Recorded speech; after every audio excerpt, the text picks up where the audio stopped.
Now let's talk about the spacing between characters. Say we wanted to add a third block of text. So we'll go ahead and enter it in.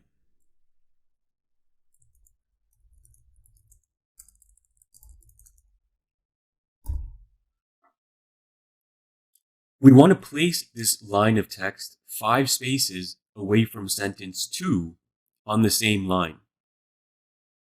Let's see what happens when we add 5 spaces in our HTML code with the spacebar and preview it in our browser.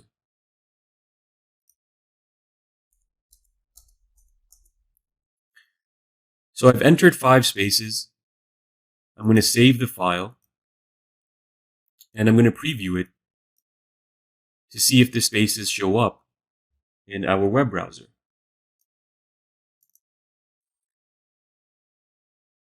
And as we can see here, only 1 space was registered.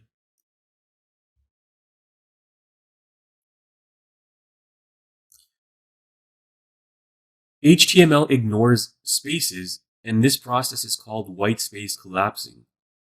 Spaces created by the spacebar, the tab key, and return key are all ignored when you write your code.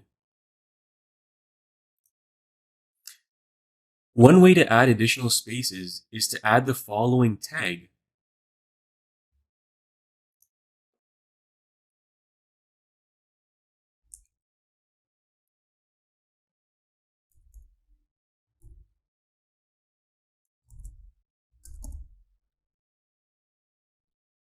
Where you require your space.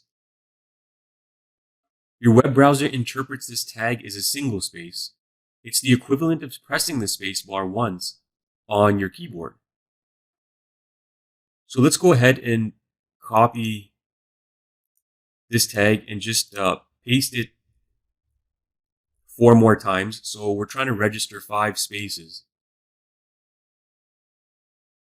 Now save your document and once again preview it.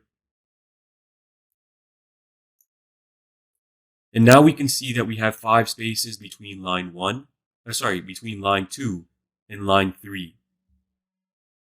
So that is how you enter single spaces in your HTML document.